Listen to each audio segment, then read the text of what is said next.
Okay. Good.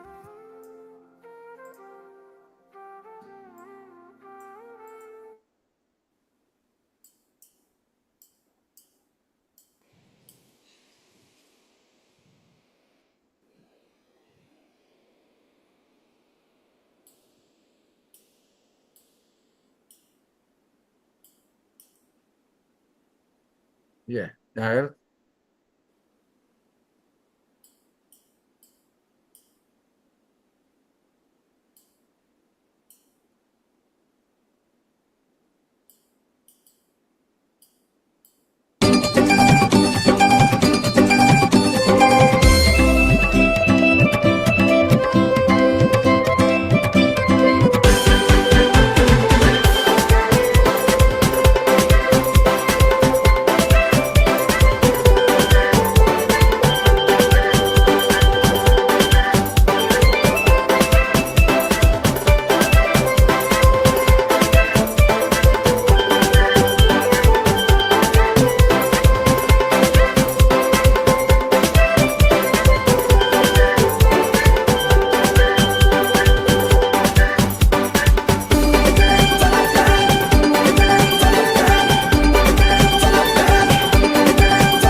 Welcome, ladies and gentlemen. Namaste, assalamu alaikum. Good evening, good night, or good morning to all of you.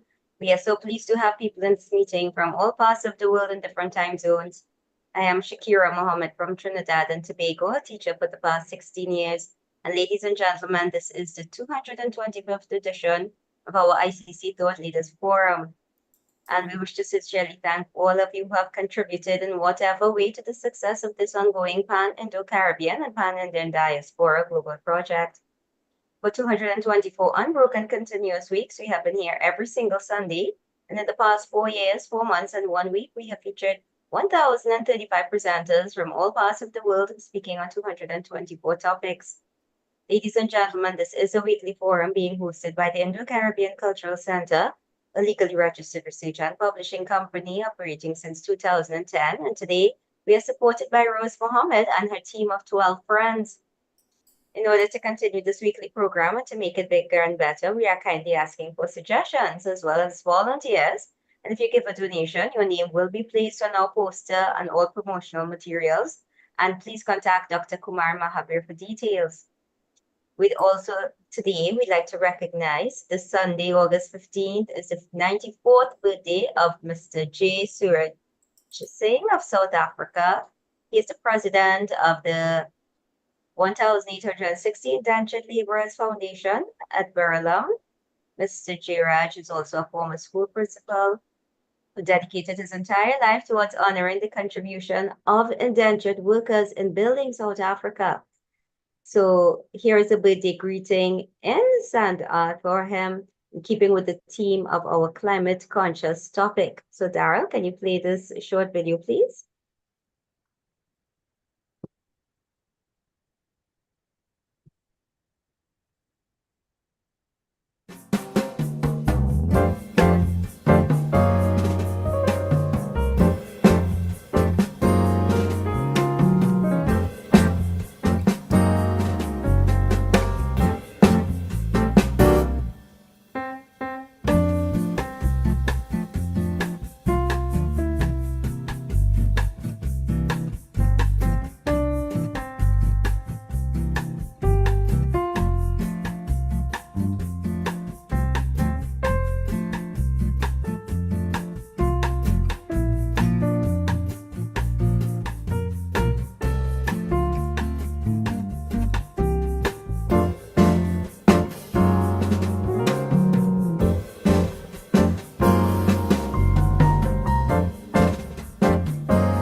So thank you, Daryl, and thank you and happy birthday. Happy 94th birthday again to Mr. Jiraj Singh of South Africa.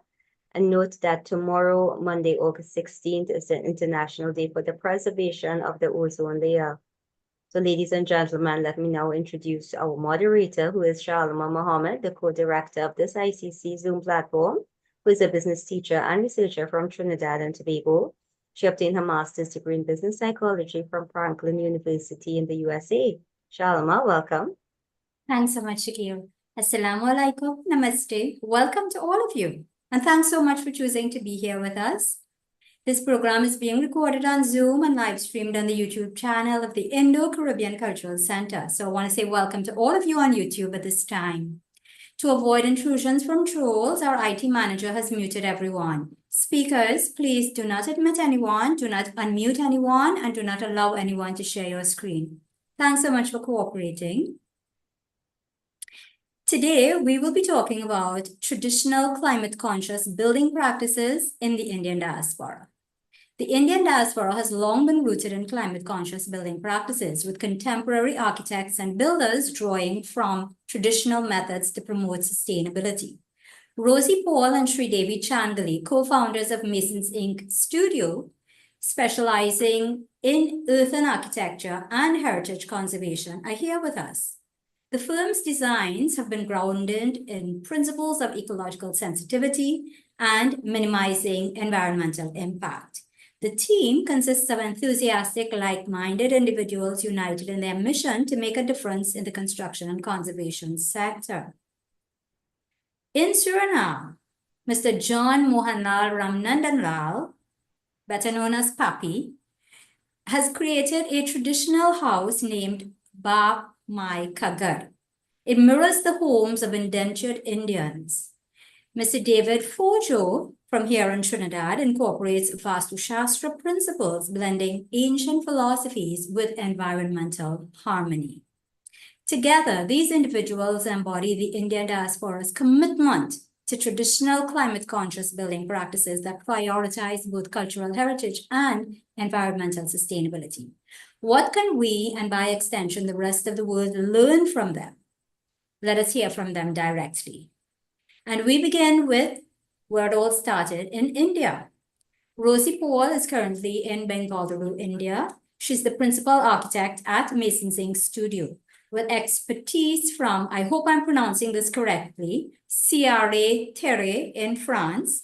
She leads efforts to reduce carbon footprints and promote gender equality in construction. As an artisan in earth construction, she's passionate about natural plastering. With her, Sridevi Changali, who is currently in Kerala, India. She leads the Heritage Conservation Wing of Masons Inc. With a master's degree from the University of York in the UK, Sridevi's expertise includes the restoration of heritage structures. She has played significant roles in initiatives like Heritage Bhikkhu in Bengaluru and the Indian Heritage Cities Network, a UNESCO program. Welcome, ladies. We're very, very happy to have you both with us.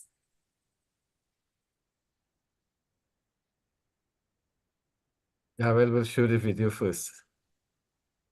Okay, sure. So we'll have both Sridevi and Rosie speak to you after you see them in this very, very interesting video. So Darren, let's have that, please. I've always wanted to save the world. It sounds silly, but yes. But I did not think that architecture could be one of the ways that I could do it. I got into the field with the idea of being a kind of Indiana Jones and just kind of, going into all these really exciting sites. So that was a very naive, immature approach to what heritage might actually be. And we felt that heritage and sustainability are two sides of the same coin. So we decided to join hands and create a larger impact. Not many architects think that climate change is something that they need to think about, but we're trying to change that. Mud as a material has always been used in construction, and it's a very clean material. This material is truly magical.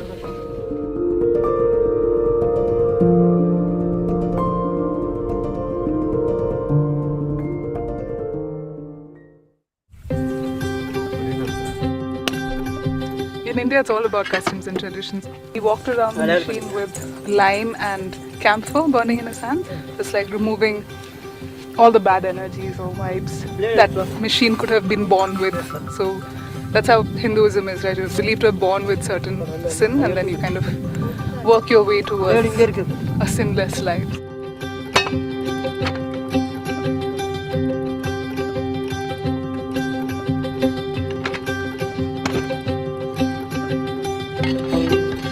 You can make mud bricks with basically any kind of mud or soil. So we've got some really beautiful red soil here.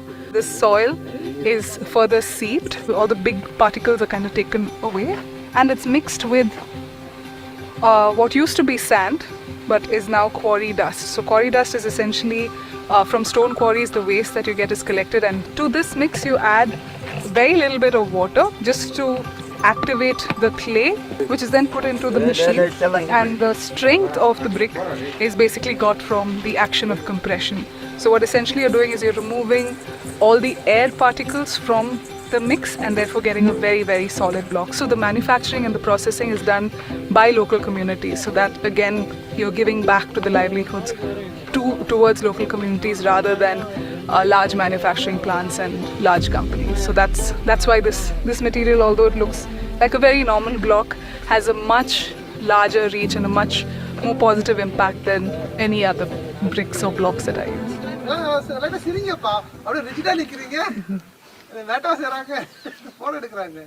Sir அவன் கல்யாணத்திலே சிரிக்கல sir.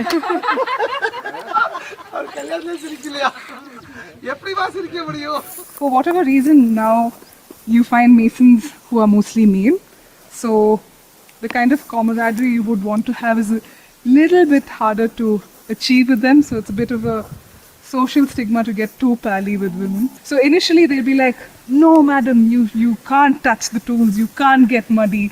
But then eventually they're like, there's no point talking to her, she's going to touch the tools, she is going to get muddy. So that's one way that we found it's nice to kind of break that barrier almost immediately. Then we kind of say who defines roles, right? It's just what you feel like doing, what gives you joy. And working with my hands give me joy, so I'm doing that. And that helps you create a better relationship with the mason. In cow dung, it's basically digested fibers, right? So we add this in mud to increase the cohesion of the mud particles. So we work a lot with cow dung, and it's quite interesting. The cow dung that we get in the cities stink really badly, but the stuff that we work with in the villages are quite pleasant to work with actually. It's clearly what they're eating. They're eating a lot of crap in the cities and they're eating this lovely grass here, so possibly that.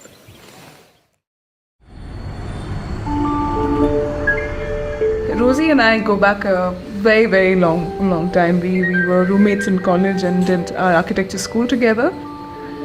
I think when you find someone, you know that you click, and that's what happened with us. There was, friendship was almost like immediate, and then it's lasted us 16 years. We were very clear that we did not want it to be a Sridevi and Rosie Associates, because the firm needs to be bigger than that. Anne Joseph, architect.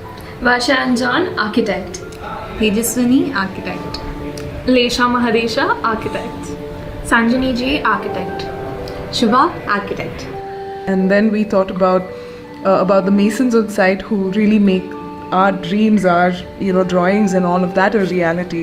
So it was kind of a no-brainer to give them the importance in the name itself. And so masons and the ink would be basically our drawings and all of that. We wanted it to be a collaborative, hands-on process on site. So, when we stop seeing ourselves as architects who work on just the 2D and 3D, and once it moves off to site, like we barely know what's going on, or we just come in once in a while, but more like working as a team. So the thread is like just holding it in place, but the notch is doing the bulk of the work. I used to be in Girl Scouts, so I know a thing or two about knots. So we managed to get our poles up.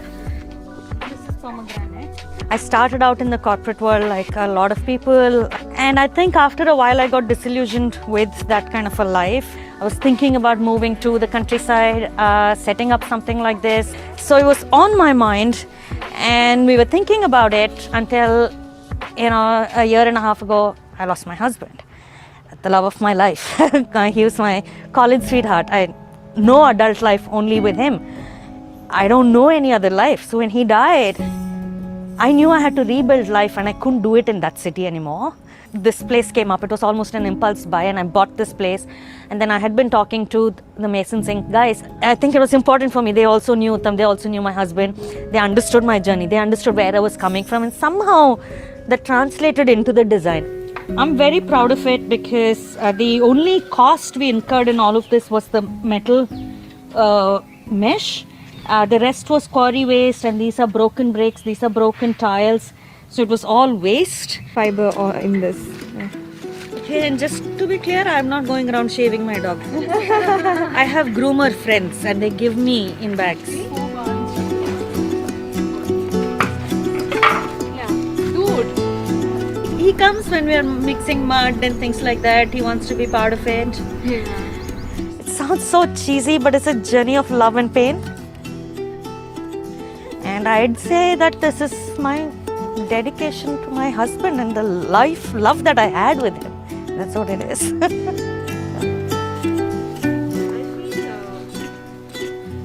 You see everywhere this concrete building, and there you're losing this uniqueness. Like you see the same building in New York, and you come here and say you can see the same building here.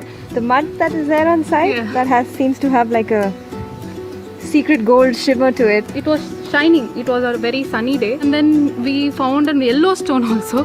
We thought it's a gold ore and we got very excited and sent pictures to ma'am. Ma'am was also freaking out, and then that yellow stone was just a stone. So this whole site right now, what we're doing is we have different experiments going on such that it'll all add to the main structure. So it's a technique of mud that we use. We put mud into these bags and then we tamp them down. It becomes like a large format brick. It's like masonry. So you have two bricks and then you place this on top and then you do layers like this. The durability of mud against water and make it better and compressive strength by adding lime to it. In return not affect its breathable properties or the properties that make it so awesome in terms of air regulation, temperature regulation. So that's why lime is a good alternative for cement. When you have a very thin crack in a cement wall and water enters it, starts building somewhere and it shows up years later as dampness. Whereas the same thing on a mud wall, when water hits it, after some time it dries out because it allows the passage of air. It still continues to breathe even when it's on a wall.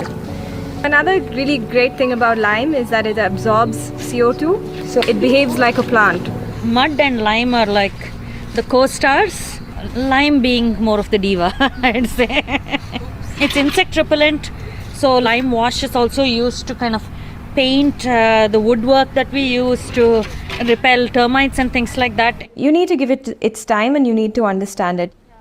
People don't understand it and then it starts behaving differently, and then there's like, oh, mud buildings don't last or mud buildings can't withstand the rain, but actually it's the lack of understanding or the poor understanding of it that makes it behave in certain ways that is not really the fault of the material but of the way you're using it. For us, it's obvious that, climate change directly affects the shelter that you're going to live in. It's a lot about the buildings, the flooding, the earthquakes. It's a lot about the buildings, and you need to start building resilient structures.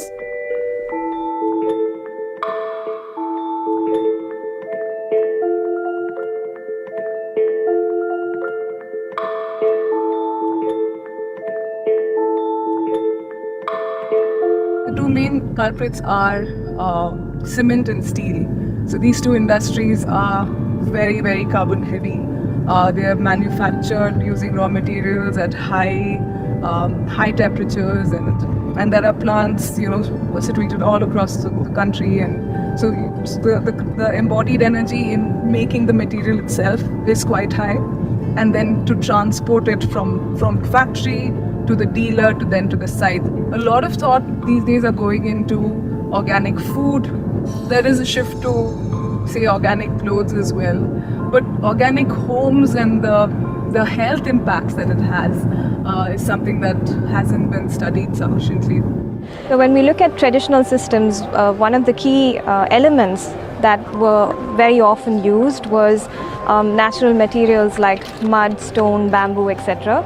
Usually when you work with construction materials, you start feeling sick because you need a mask, you need things to protect yourself because it's harmful for you.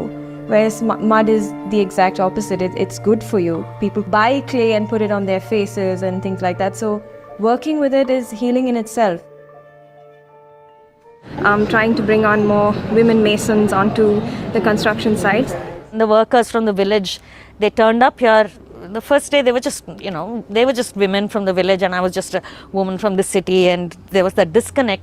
But as we got to know each other and I started appreciating them for the knowledge they brought in, and they started appreciating me for, I don't know, I think my intention, I don't know, or we bonded. I genuinely care for them and I think they care for me. ಇದು ಎಲ್ಲ ಗಂಡಸರು ಮಾಡೋ ಕೆಲಸ, ಆದರೆ ನಾವು ಇಲ್ಲಿ ಎಲ್ಲ ಹೆಂಗಸರು ಮಾತ್ರ ಮಾಡ್ತಾ ಇರೋದು. ಇದು ನಿಮಗೆ ಹೆಂಗೆ ಕಾಣುತ್ತೆ? ಇದು ಪರವಾಗಿಲ್ಲ, ಗಂಡಸರು ಕಾಣ ಚೆನ್ನಾಗೇ ಮಾಡ್ತಾ ಇದ್ದೀರಲ್ಲ ಮೇಡಮ್. ನೀವು ನಿಮ್ಮನ್ನ ಮೇಸ್ತ್ರಿ ಅಂತ ಎನ್ಸ್ಕೋತೀರಾ? ನೀವು ಮೇಸ್ತ್ರಿನ ಇವಾಗ? ಮೇಡಮ್ ಇನ್ನು ಕೆಲಸ ಮಾಡಿದ ಮೇಕ ಗಾರೆ ಕೆಲಸ ಅಂದ್ರ ಮೇಲೆ ಮೇಸ್ತ್ರಿನೇ. ಇನ್ನು ನೀವು ಹೇಳ್ಕೊಟ್ಟಾಗ ನಾವು ಮಾಡಿದ್ರೆ ತಾನೇ ನಮ್ಮನ್ನು ಮೇಸ್ತ್ರಿ ಅಂತ ನೀವು ಕರೆಯೋದು. ಅದಕ್ಕೆ ನಾವು ಮಾಡಿದ್ರೆ ನಾವು ಮೇಸ್ತ್ರಿನೇ. Yes. It took me such a long time just to get them to understand that we don't want men on the side, because it's the concept that we're trying out. It's all women. We want to try this out to see if it works. They kept saying, oh, once we start the main construction, then we'll get the men here. So I told them, okay, we will start the work, and if there's any task that you cannot do, you come and tell me, I cannot do this, a man can do this and I can't, and we'll get a man on site. And they took that as a challenge. I think the minute you start talking about issues related to gender, it automatically becomes like a you versus me kind of thing, which it really isn't. We're just saying that there are issues that we are feeling in the profession, and we need support to change that. Let's employ more women in our architecture firms. Let's have more women on construction sites. Let's look at their security aspects. Let's look at the issues that stop them from being around. I think we're clearly past that age where someone says, no to you in a certain way, but of course, there are cultural angles that come in, or social angles that come in, that there is a silent no that stops you. But the idea is to question that and to get more people to fight that with us. My family on the outside are like very forward thinking people, very modern Indians. I have a brother, so they believe in bringing both kids up with equal opportunities. But I wouldn't blame them. They are from a different generation, so they still have the very traditional ideas of the role of a woman. Having said that, my parents are like my biggest support. They've funded my entire education. They continue to support everything that I do, that Mason Singh does. They finally accepted that, I think, but they're still really worried that I'm a single woman at 35, unmarried and way past her expiry date. For architects, a lot is about who you're servicing and who your clients are, and we were really lucky to find someone like Thomas who was, had the same kind of frame of mind. It's always really lovely to come back here, as you can feel the vibe and the energy is very different, and it's almost as a philosophy, right? When you use materials that are kind, even the space kind of reflects that. From a construction perspective, I would say that we have almost 100% stuck to sustainable practices. Two factors. One is lowest possible cost, and lowest possible impact on our environment. If you look at the wood that we have used, all of them are recycled. I don't think a single tree was cut in the construction of this house. We started our firm in 2013, so we were quite young into the profession, and I think it was a leap of faith from your end to go with two young girls who knew just about enough to build a house, I think. Now we are a fully certified organic farm, Lovely, okay. growing aromatic and medicinal plants. It's interesting to know that both the global north and south have similar things that we can work on, which is not common understanding. People think that we're very different. And every year we have very clear goals on how to be more inclusive and how to bring the idea of cultural heritage and the importance of it in climate action to the forefront. What is really exciting is that people more and more are seeing the importance of integration of culture and not just looking at culture as an aesthetic overlay, rather kind of integrating that into policy and seeing that culture can definitely be used as a tool to mitigate climate change and an effective tool to mitigate climate change. It's tempting to say I'm going to get rid of my pain by going on a shopping spree. And I did it. It didn't help. We can shut ourselves off and harden ourselves, but there's a beauty to keeping it all open, and the earth inspires that. And I would definitely tell people to try it. It may sound challenging, try it at some small level. You will see that it's healing, and take the plunge. As women, people are not really expecting you to move mountains. So when you do move a mountain, it does create a buzz. So the fact that there's no expectation is great, and you can do what you want.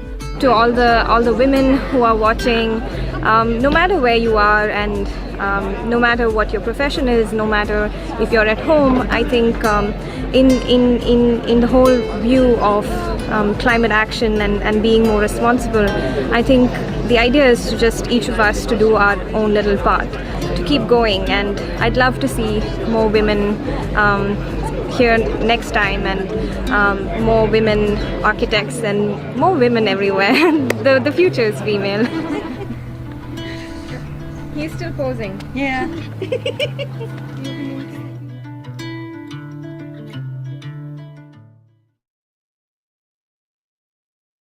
Wow, ladies. Fantastic. Absolutely fantastic. I can't wait to hear what else you have to share. Sridevi, Rosie, where are you? Go ahead, Thank you so please. much. Thank you. Thanks everyone for paying attention to this almost 20-minute video. We have a short presentation to kind of tell you a little bit more about the stuff that we believe in and what our mission is. Let me just share my screen here. Do let me know if you can see the screen. Yes.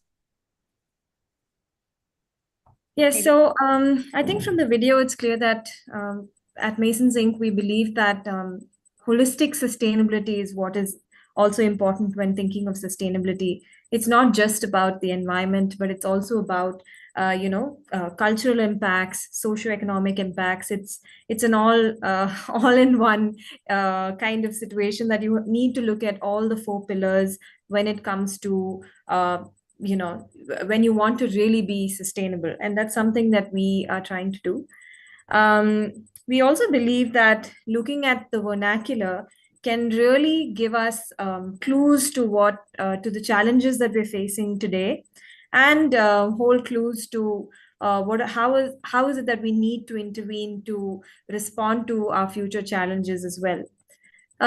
What I mean by this is these are just some images of certain vernacular houses in South India.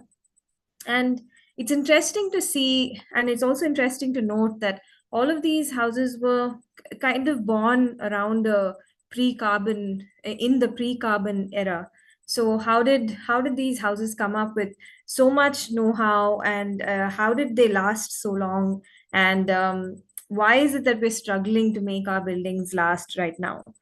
So, I mean, just simply looking at this image, it's not just about the form or the way the materials have been used, but every bit and corner of this house is a huge repository of knowledge and traditional building know-how. For example, on your right, you see this wall, this simple wall, which just looks like it's either just, a mud wall, holds in it a vast amount of ingredients, not only just soil from different parts of the region of where the house was built at the different layers, but also natural additives that are found in this region, like rice husk, ash, plant extracts, etc., to make this more durable against the weather and other vagaries of time. And you see this that place to place it changes, the knowledge changes, the way the building looks changes, the way materials are treated changes.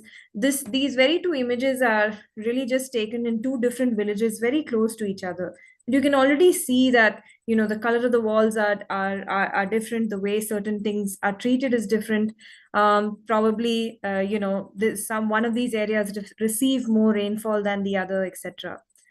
It's also this is what led us to look into R&D when it comes to inspiring from traditional materials as well, because we believe that innovation is necessary when using these traditional materials, but also it's pointless to not learn from the knowledge that existed in the past. And what was very interesting is they found low carbon place adaptive solutions to every region that they were building in. So, for instance, this is a study we did in the state of Kerala, which just looks at what are the natural additives that were added into earthen construction before the advent of cement or even lime as stabilizers. These are the natural stabilizers that were used in construction, and it's interesting to see that in areas near the backwaters, things like fish extract or rice paddy, rice field, the things of rice was used in those areas, whereas in mountainous areas it changed. In the forest, it was more from particular trees that they knew very well what to look at and what to get from what.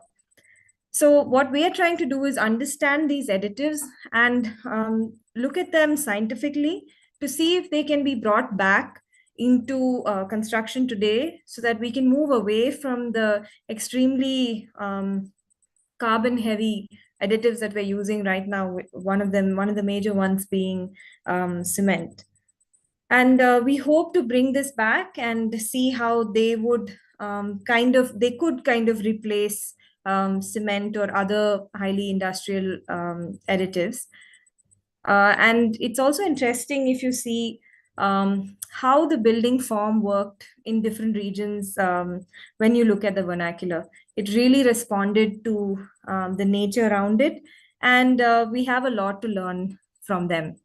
I will hand over to Sridevi, who will take the next part of this presentation.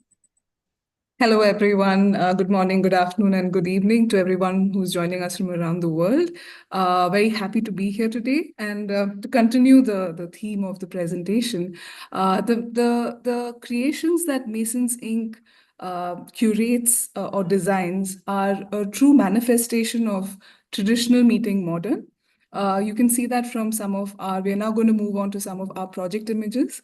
This is a project based in Bangalore. So you can see that similarity of semi-shaded spaces, courtyards that we kind of integrate into new buildings. Also, you can see here there is presence of other materials like cement and concrete. So there is an intermingling of the past and present here. You can see that we have used an RCC slab, but it's called a filler slab, where a large portion of concrete is avoided in the building. There is use of metal that can kind of go back into the building cycle, and at the end of the building can be used in other forms as well. Moving on.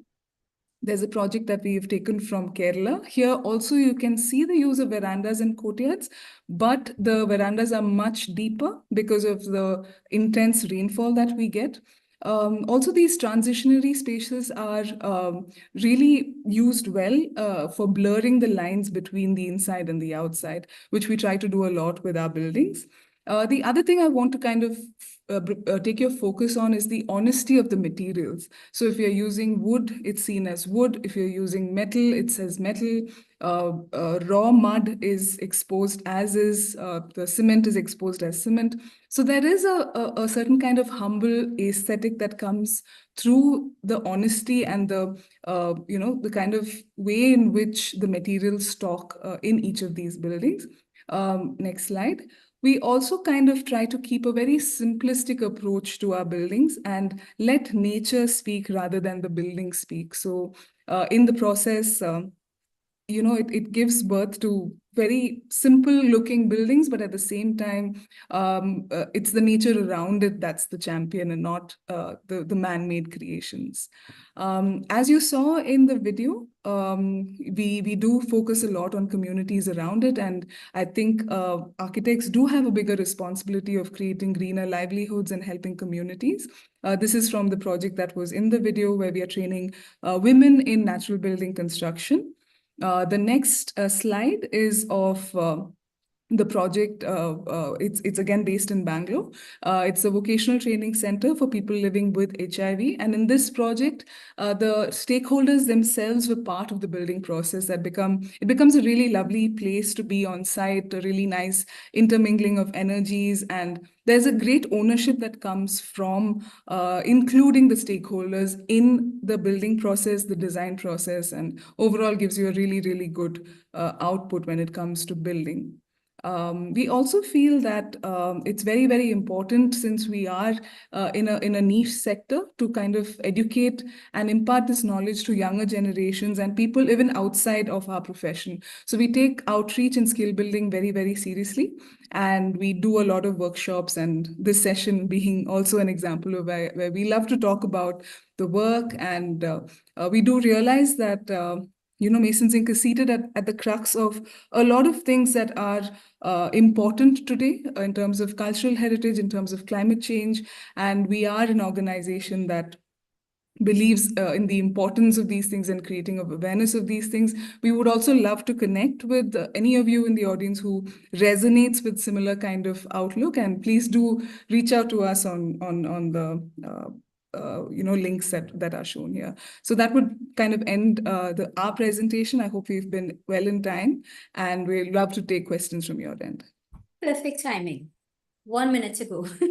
So you've done absolutely wonderfully, both in the work that you all are doing. I love the fact that you are including so many women in those communities who may not have had an opportunity to learn a new skill set and to make use of that skill set in a productive way. So kudos to you all for doing that. We have a few questions. I know a number of people have placed comments and so on in the chat, all very, very complimentary. But Dr. Roseanne Kanhai asked, are these strategies being used in commercialized, industrialized city buildings? Can you respond, please? I think I can take that one. So at Masons Inc., we are particular that we take up projects where we can work directly with communities. So most of our projects are mainly of a smaller or a medium scale, which are residences or vocational training centers or small scale schools, etc. But there are many, when it comes to a larger scale buildings, there are many others who have taken up these natural building materials into a larger scale. So there are many, so our focus is mainly, I would say one of our main drivers is to create social impact and capacity building. But there are so if you look at Western countries where they don't have that much labor and they kind of struggle with having, a labor intensive construction technique, natural buildings are moving towards prefabricated elements or elements that like poured earth, which is it's like poured concrete, but it uses mud instead. There's prefabricated rammed earth, prefabricated cob. So they're all fabricated in the factory, and then they can take on greater heights, etc. So there's also 3D printed mud that's been coming up. So I think material is not really a hindrance to the kind of technique or the situation. It's more like attitude and not being led by misinformation, but being informed that the natural materials have a great amount of strength and are very relevant to the kind of climate challenges that we're facing today. We just have to innovate on it a little bit and think a little differently on how we want to use it, so it can be resilient to today's times and the times of the future. Right, excellent. Dr. Shadana and Shani, I see that you all have some questions. Please feel free to raise your electronic hands. This is an opportunity for our speakers to hear from you directly. So, Shani, go ahead, please. Okay, first of all, your presentation was excellent. I really, really enjoyed listening to both of you.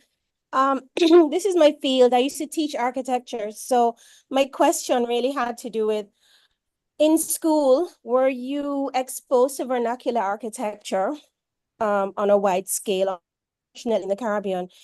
You're exposed to it, but it's sort of like part of history lesson. And the focus is very much about what happened in Europe, etc. So humble materials, vernacular materials are almost seen as what the poor people use. So I was just wondering if you came across this sort of challenge when you decided to build with mud brick.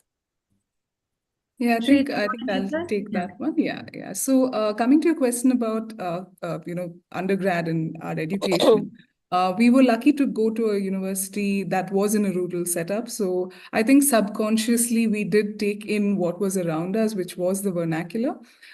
We also were very lucky to have professors who did very early on expose us to cultural heritage preservation. So we were one of the lucky batches that were.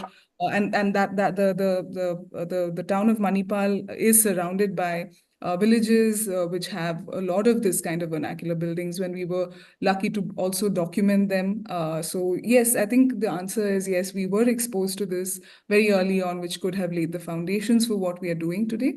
And the second question in terms of is this seen as a poor man's material? Definitely. But what's interesting is also that there is a kind of a switch. So the city dwellers, like you saw in the video, are aspiring to live in mud homes and build with natural materials, whereas the communities that we come across in the rural segment, their aspiration is to build with cement like the city dwellers. So I think in a small way, us building for city people, farmhouses that are seen as quote unquote luxury, is helping to change that rhetoric. And the women that we work with, they are quite keen on now rebuilding their homes with mud. It hasn't happened yet, but just the thought and the fact that they are speaking about, okay, we can build like how our our grandparents or even our parents built, and coming away from that aspiration of cement is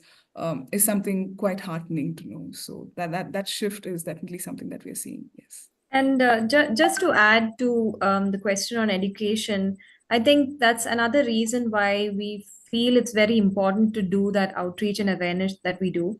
And we not only reach out to public, we have general open days where we invite people on site.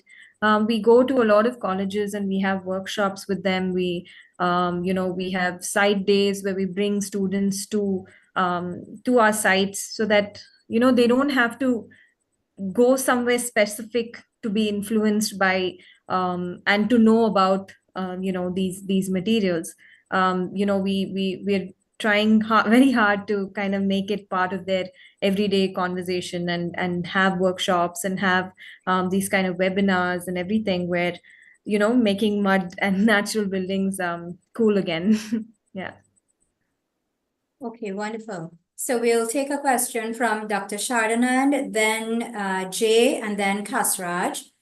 Dr. Shardanand, go ahead, please. Please, would you like to read my chat? I have sent a chat to you. The question is there. All right. So Dr. Shardanand is asking, is climate change the result of human activities only, and to what extent do cosmological changes impact climate change? Thank you. Can you answer this for me, please? Yeah, I can tell you. Think about the Manvantras, the cosmic, that I think.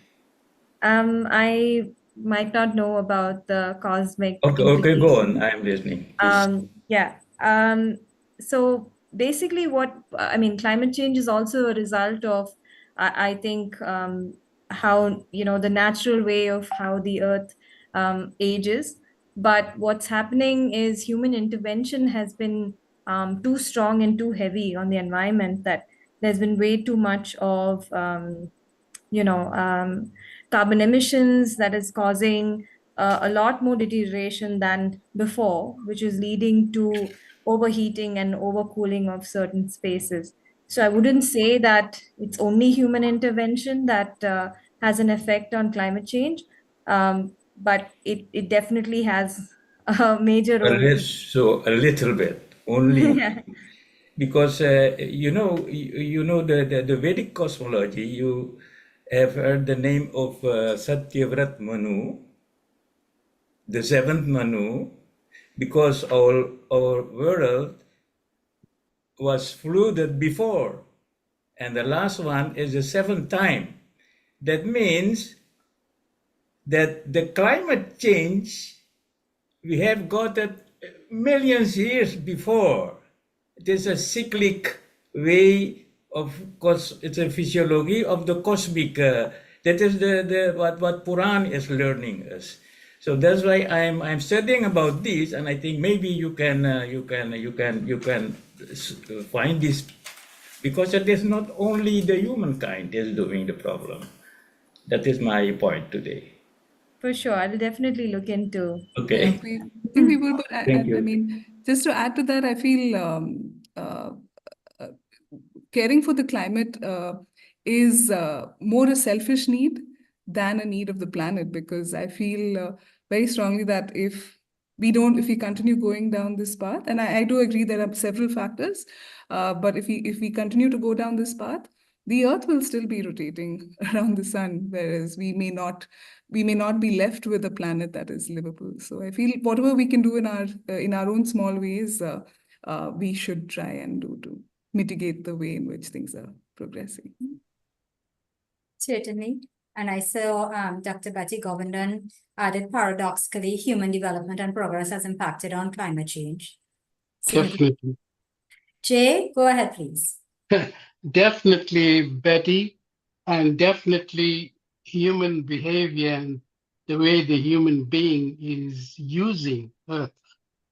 I just want to comment because I was reading an extensive program last night on how the indigenous people of North America taught their children and their women, just like what you are doing, the wonderful ladies that's impacting the program today and giving us a lesson to respect the earth and how use things from whatever is found on the land to use for your living and for your what you call existence.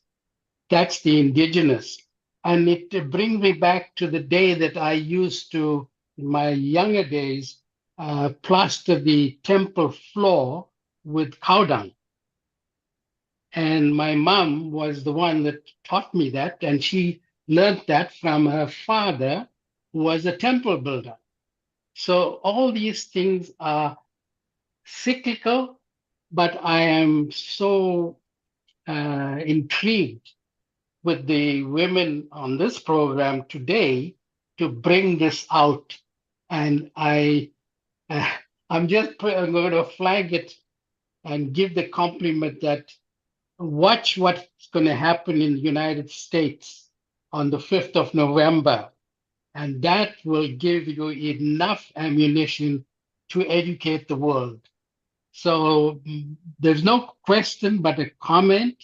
You should be proud that we in the diaspora has shown the way, and people like you are going to educate the younger generation and bring them forward.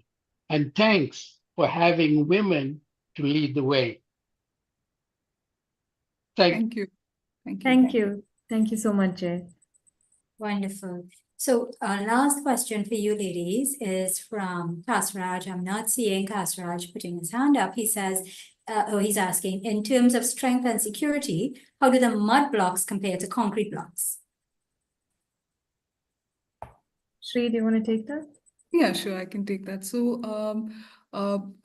there are different ways in which you can make mud blocks. I'm specifically looking at the compressed, stabilized version of it, which is the innovation that people have done to the mud block by adding about 5% of cement to the mud block. So two answers. One is the compressed stabilized version of it gives the same strength as a regular brick, a regular fired brick. And this happens because of the addition of cement and also the fact that it's being compressed. So to answer your question, yes, it has the same durability, but but there is an industrial material that has been added into the natural material of mud. What we are doing is we're trying to look at, again, through our research, look at more natural stabilizers to be able to, again, reach this kind of strength. Because in a lot of heritage homes, we have seen, they've added like a mix of ingredients, and it's really, really hard to break them down to an extent where you even like physically by hand, it's not possible. So they are bringing in machines and bulldozers to actually bring down 100, 200-year-old mud houses. So we are trying to unravel how and what are the materials that is giving that strength, because clearly 200 years ago, cement was not the stabilizer. So you can go down both paths. You can go down the innovative part of adding industrially produced cement into your mud to get that strength, or we can try to look at natural stabilizers to also improve the durability and strength of mud as a material. Rosie, would you like to add anything, or have I? Yeah, I would just like to also add that it's a very common, misnomer that like mud buildings are weak, or natural building materials are weak, and that's why we have come away from it. And cement is the answer for everything, or concrete. Cement, by cement, I mean by concrete, it basically is mostly cement.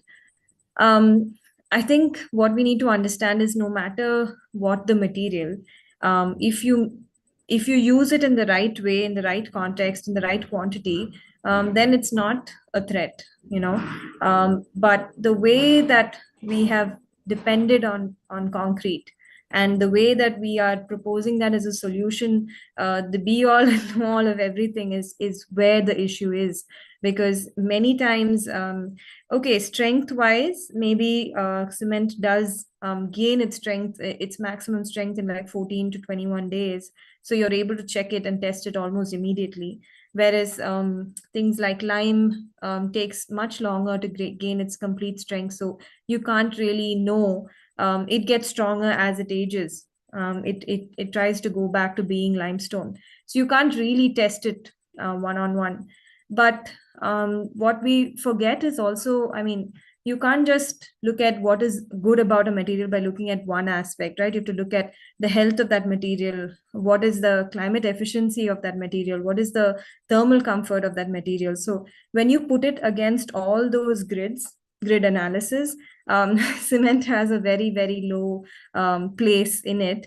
But unfortunately, because of, I don't know, the way the world has been convinced by it, people are ignoring those parts, like the health aspects of it. Cement really absorbs a lot more heat than all these other natural materials, and which is one of the main reasons why our buildings are becoming more and more hotter, and the reason why we need air conditioning, etc. So yeah, my request would be to kind of analyze whatever material you're using against different grids of, not only strength, but also, and how much strength do you need for the building that you're going to use? Because if it's going to be, I understand if it's going to be a building which is G plus 20 floors or even higher, maybe you need a framed structure that uses concrete, but you don't need it in your walls. Your walls can still be as natural as possible. Most of the times, even houses go for extremely oversized concrete beams and columns and things like that. So I think the question shouldn't be which is stronger and I'll go for that. I think it should be what is more sensible to use and go for that one. Thank you. Yeah, very good. Thank you. Mr. Foju, final question. Okay, I was just curious about the strength and the durability are very important for acceptance and for larger commercial projects. And so I just wanted to add one more thing. There's been quite a few people that have been experimenting with magnesium oxide, adding magnesium oxide to the normal clay mixture. And do you know anything about magnesium oxide, or is there any other additives that are very promising?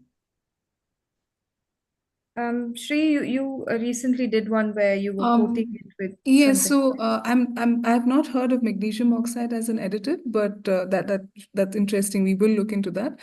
Recently, there was a lithium silicate that is a great coating for mud walls.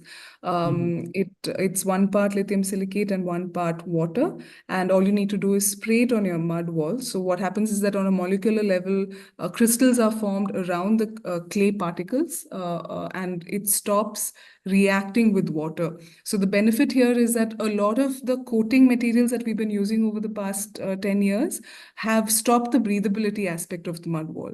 Whereas this one is claiming that since it's just a coating around the clay, the breathability still happens. So it's water proof, but at the same time, it doesn't kind of powder when in contact with water. So magnesium oxide, no, but lithium silicate 1:1 solution with water is, I've seen that it's quite efficient, and we hope to use it in our future projects. And just to add, so one of the contemporary or modern techniques in mud construction is poured earth. So it's like poured concrete. It's just that it uses more mud instead of cement. But however, in order to de-shutter it quickly, because cement dries quickly, there's still a percentage of cement added to that. But there are studies going in to see what are the kind of deflocculants that you can add so that you need lesser water to begin with, so that you don't need cement. So there's a lot of R&D going on in the sector as well to see why we're using certain materials and if we can just avoid it altogether. I see. But last fast thing is that if you add ordinary cement to a more traditional mud mixture, does it work? Does it add any strength, or does it make it less dusty? So what it does is it makes it so strength wise, the reason why we do add in certain buildings, we do add a percentage of cement, which is about 3 to 5% of cement. But that is more because we work in high rainfall areas, and we just want it to be more resistant to water. So that's why we from our side, we're doing this R&D to see what other natural additive can give us that water resistance, because mud in itself has enough strength to take the load, G+2, G+4. We've built buildings, we've been part of constructions which has gone G+4 without any sort of concrete columns or things like that. So it's more for, we are using it for water resistance. But like I said, for poured earth, it's more for quick de-shuttering. So many times, I think people misunderstand like the addition of cement is because mud doesn't have the strength. It's more to make it resistant or to do something else. Another benefit of cement is that in some cases is that we're able to build thinner walls, because if you want mud to go higher, you eventually start going thicker. So that's another reason why cement is being added. But like I said, instead of adding it in the entire structure, if you have the frame out of metal, then you can just have pure mud walls. We just have to take care that either it's protected with a lime plaster, or it's protected with a good roof or an overhang, so that direct rain doesn't hit it. It's okay for for water to fall over, to run along the mud walls, but it's not good to collect near a mud wall. So there's no danger to mud walls if it's flowing on it, but it shouldn't hit it directly on the top of this thing, or collect at its base, which will start to degrade the wall. Okay, thank you. Excellent. So it's been an extremely enlightening session, and I want to thank you all very, very much, both for the work that you are doing and for being here with us to share. So thank you so much. And I will invite you to please put your contact information in the chat so that people can get in touch with you directly. Of course, to members of the audience, we also have contact with Sridevi and Rosie Masons Inc. on the wall. So feel free to also reach out to us if you need to, but they are here. Please continue to interact. Thank you, ladies. And we'll move directly now to our next speaker. So we had this wonderful interaction with him in Suriname, and we absolutely had to bring him on. This is Mr. John Mohanlal Ramnandanlal. He is a retired accountant who was so inspired by the huts in which indentured Indians lived after their arrival in Suriname that he built a traditional house which he named Bap Mai Kagar. Papi, welcome. Namaskar and good evening. I'm talking from Suriname. But still we make old time history house in Suriname from Indian style. After the immigration, they like to live in Suriname, and then they have no current, and just like a small place they get from and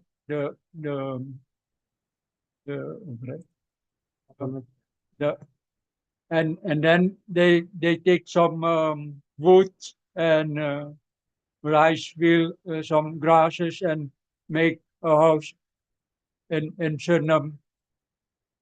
And that I try to make it to get the youngest one. They never saw it, and they don't know what it is. And I make some models, and after the model, I make a big one. Still, you can live in. Yes, we have some pictures like model, and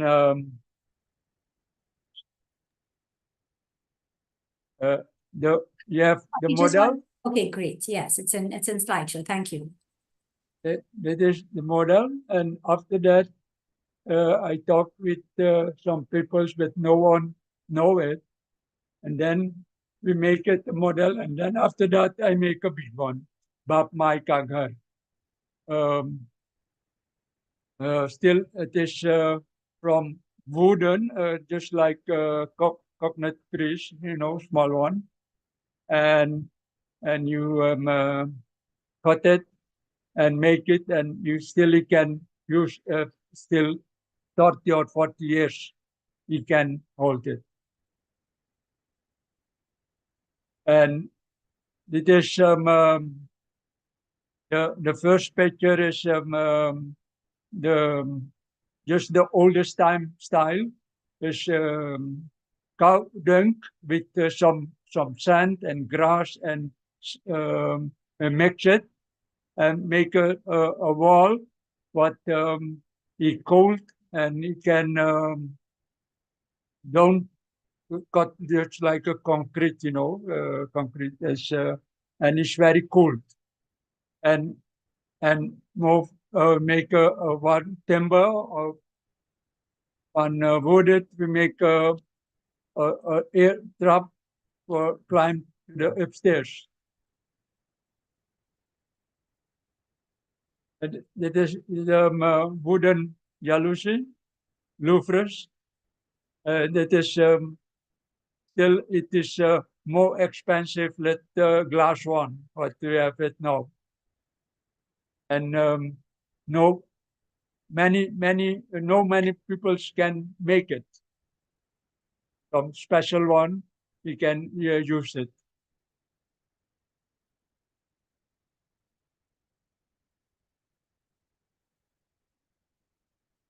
And that is the oldest time khatia, I call it, from India. That I make it. I can get the rope in Suriname, the sisal rope, because I make it with some band, the special tie for tie it, and still it is from wood. And another one is the one piece wood make a chair. I call it a queen's chair. And it is outside. It is one piece wooded, just the original, just what you bring it from the wood and cut it and make some finishing, and that is it. Just it like a model. And that is now the original because the roof we make it from zinc, because the grass of rice is very expensive and you can get it. You have to do it all yourself. Then that way we make it with the roof. And that is the model that we have now. Is still finished, but only on the yard. I have to make it some more fun and flowers and just like old time. And that is still just like a hobby. When I free, I work on the Papa Mike Gar. As my mother and father is and we have some information from where we are from India. It is Kanpur and Saidpur, Gashipur, and my grandfather and my grand Aji mother, he came from Saidpur, Kanpur, both of them, and they get 3 contract in Nikeri, 3 contracts of the 5 years. Is 50 after 50 years, they make his own house, but I try to make it, and we stay in Suriname. The family stay in Suriname. We don't move again to India, and we don't have contact with India because we don't know the family. Sometimes when I move to India, we shall get some family there. And that's the story what we get after Bapamai, and still we have more, but I have some, just like I want to make it like a museum, some old things I want to put, and just like Gandhi for make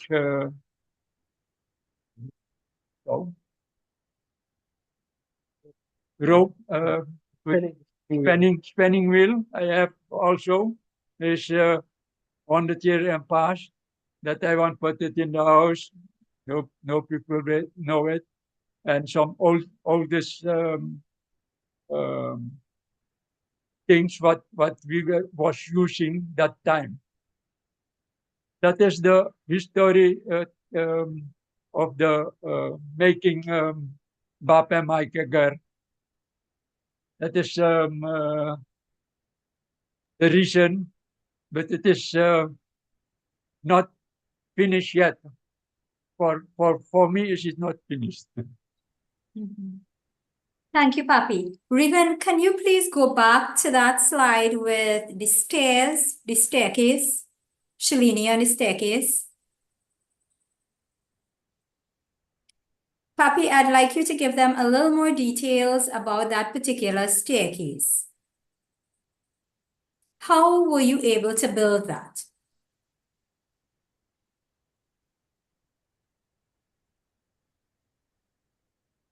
Right.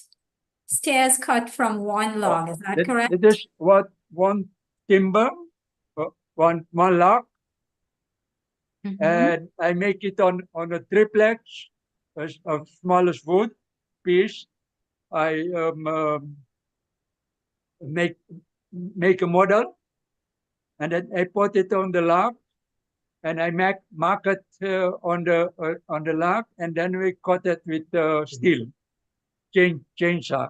So, and then we try to put it with bolt, on the place.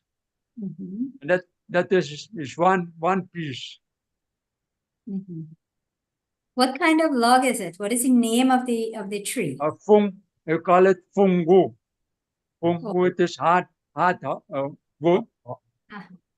Hard wood, and still is very, very hard. And where would you get that kind of material? We buy from the sawmill. The sawmill. And that is growing where in Suriname? Yes, they grow. And where in Suriname are those trees growing? Yes, in the interior of Suriname, in the hinterland. Okay, in the interior. So, Reuben, are there lots of those kinds of trees in the interior, or is this rare? It is not so much. It's just because they cut it more for juices for export. So, a lot of the logs from Suriname is exported? Yes. Yeah. Okay. So your building is a very, very rare one. It was a rare site, and it's a rare one. To what extent are people in Suriname still constructing with wood?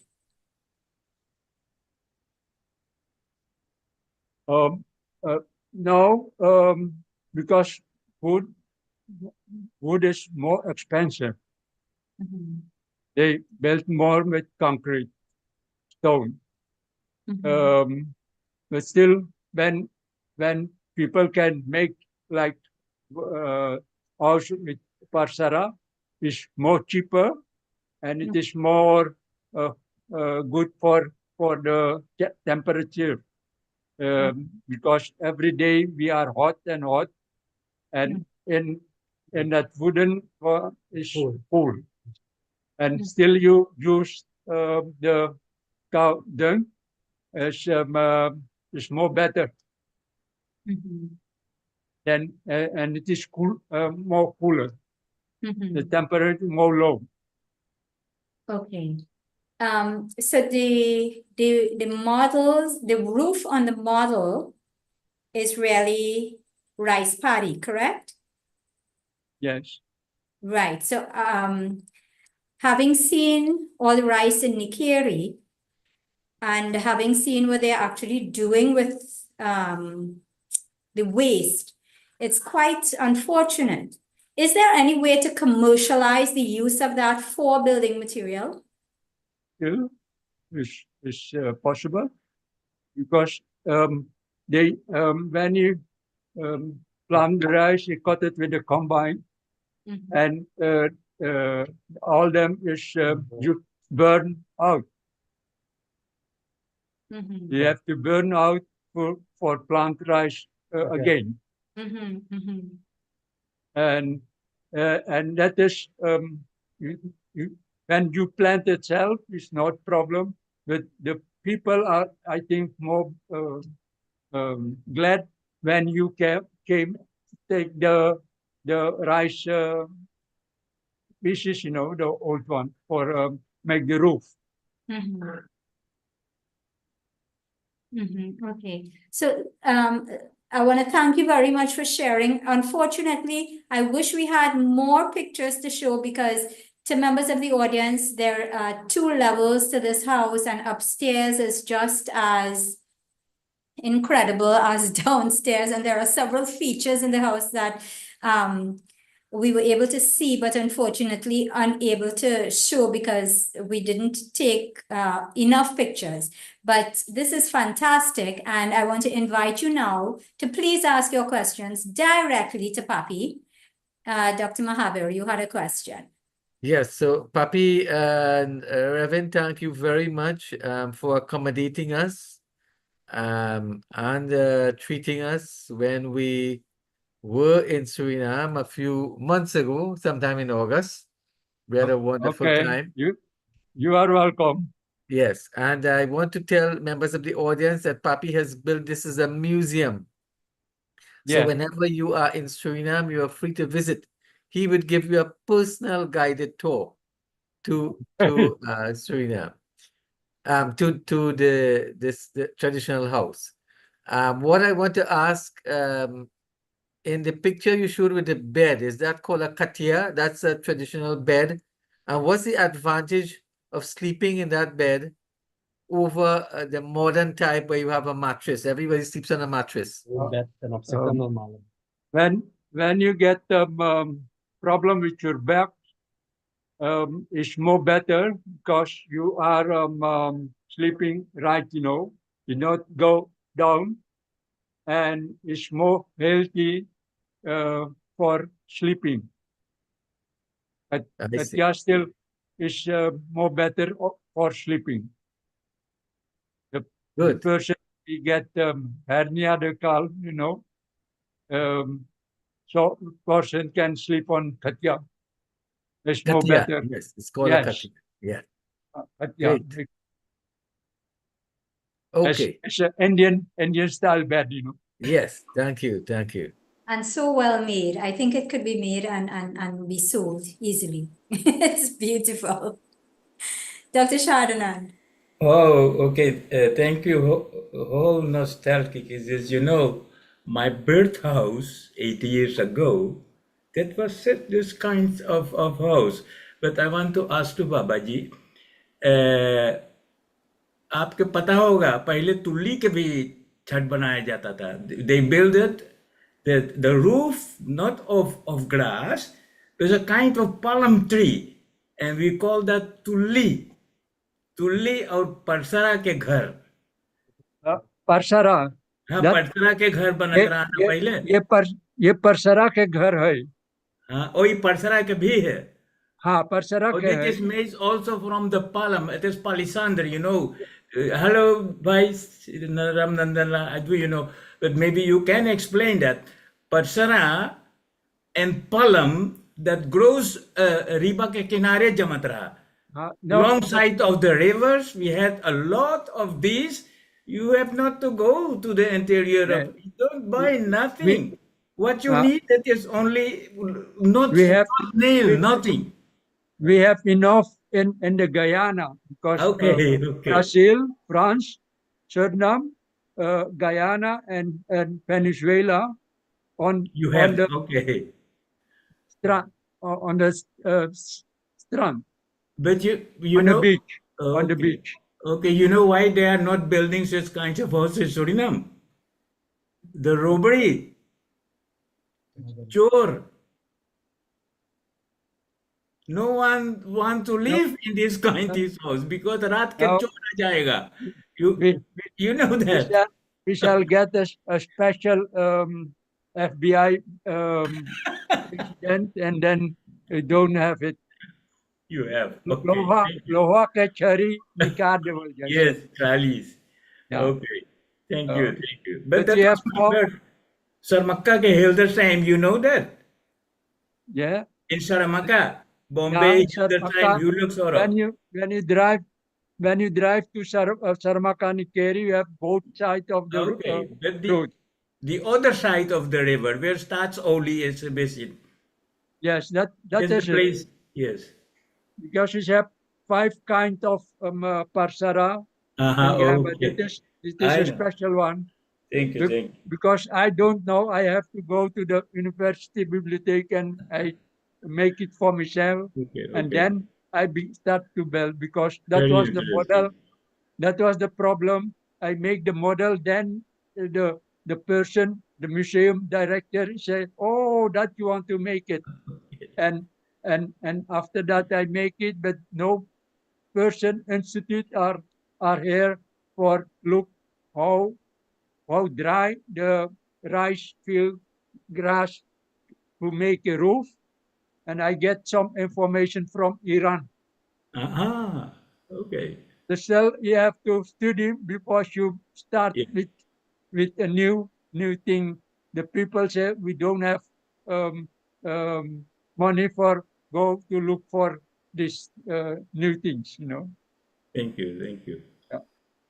There's I think I have to study all them before I make a model. Then I use it. Okay, just to let you know, Papi, we did invite Mr. Farid Katwaru from the museum. He was indeed invited. So I'm not seeing him on the program, but we will certainly send him the recording so that hopefully he will send you some comments. Okay. So let's take another question for you very quickly from Jay. Jay, go ahead, please. Hi, thank you. Another excellent presentation of going back to the old age. I remember in one of my travels in an island where I saw a whole family living in a tree, and we had to visit the tree. It was either Mauritius way back when, or somewhere in South America, in Belize, where it was a tree, the way they carved the tree with the trunks and all that, like a home, and the people lived on it. So there are people around the world that are doing it. And I don't know about India. I haven't been to India to go into the villages. But the question is, the type of wood that he used, is that wood only available in Suriname? Or is it something that you'll find in India or in No, it is Tibet still or in anywhere? Guyana. It is still in Guyana. Okay. Brazil, France, Guyana, Suriname, Guyana, and Venezuela. Venezuela, okay. Yeah, that It's one of the hardwoods. Still, you have a whole process. We Yeah. have to cut it with the bell, and then you pull out the soft one from inside. There's the Right. coconut tree, just like Right. that, and the hard piece is still 2 or 2.5 centimeter. That you can use only. Okay, okay. And you have more things to tell you.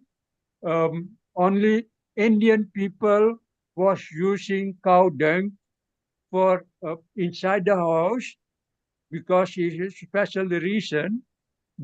The cow piss and the cow dung have Have a lot of iron, chemicals in it. and no animals came in the wood. No Right. insect. Okay. No insect. Yeah, it's like a treatment, fertilizer, not fertilizer. Yeah. It's a chemical treatment for, like we do apple trees. And still and and that you can try it back every 2 or 3 weeks.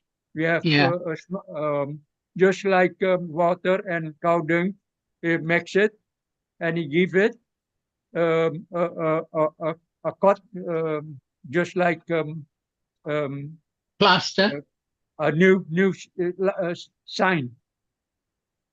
Given right. new sign, you know. To and say about you're talking about the cow dung. Cow dung and cow urine is used by the African tribes of Africa. Also, yes. Yeah, also. they do a lot of use of that, and I've seen that. Also. And the Maasai tribe, they use that. The people have to drink the urine. Yeah. To show the manhood. Yeah, and still in Indonesia also, but they then don't use it in the building of wood, you know. Yeah. Only Indian was doing that. Yeah. And because when you put the parcera, you get holders, you know. You can look off. It's like a glue. Yes, and then when you put the cow dung with the lock, and then with some sand and grass and so, and then it's finished, and no animals and no insects can grow inside, you know. Right. Thank you very much. Very impressive. Thank you. Thank you so much, Papi. Thank you, Riven, for facilitating. And again, we had such a great time with you all in Suriname. And I invite everybody in the audience. I'm just reiterating what Dr. Mahavir said. Please, you're welcome. Visit. It's a lovely place. Yeah, okay, bye. Bye-bye. So, ladies and gentlemen, we move now to our final speaker for today. And this is Mr. David Fojo from Trinidad and the US. He's an expert in Vastu Shastra, an ancient Indian architectural philosophy that emphasizes harmony between human dwellings and natural elements. His master's degree is in environmental design and development. Welcome, Mr. Fojo. Thank you. Welcome. So actually, is my screen being shared, or do I have to do that now?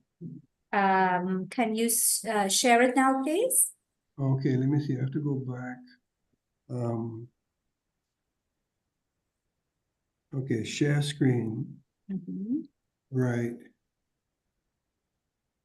All right, is that It's coming, yes. Yes. You're seeing it, right. yes. Okay, good. All right, so I want to have to do like a little skim here, but I think it's better that I cover all of the slides and just give you like a little taste of all the all of the three main topics, which is Vastu, because I was asked to talk about Vastu, which is a very, very powerful science, and also green architecture, and also an enlightened development process. I have a bit of a little specialty like in those three areas. In fact, as far as the enlightened development process, I have a master's degree from the Yale University School of Architecture, specifically in the development process and how it can be integrated with the entire professional process for creating projects, which has really been a bottleneck. But anyway, so the main topic is benefits of integrating Vastu into modern green architecture and an enlightened development process. Let me see.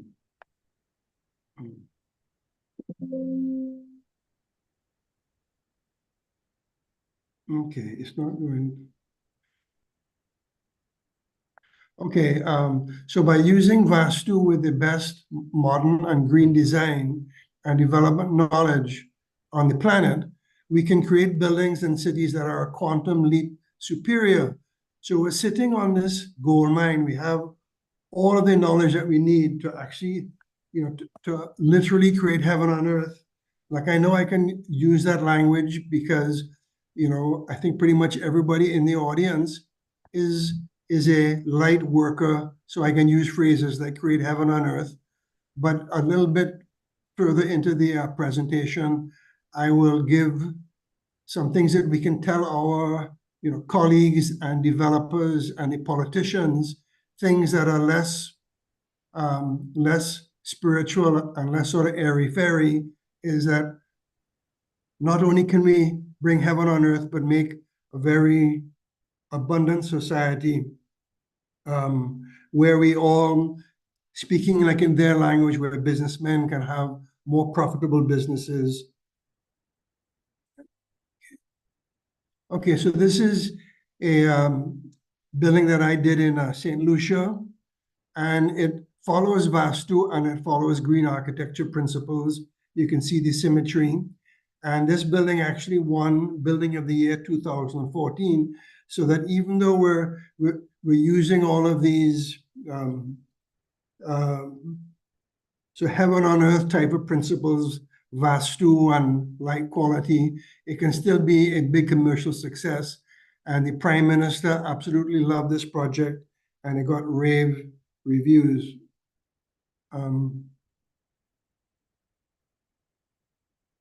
Okay, now this is, so can everybody hear me properly?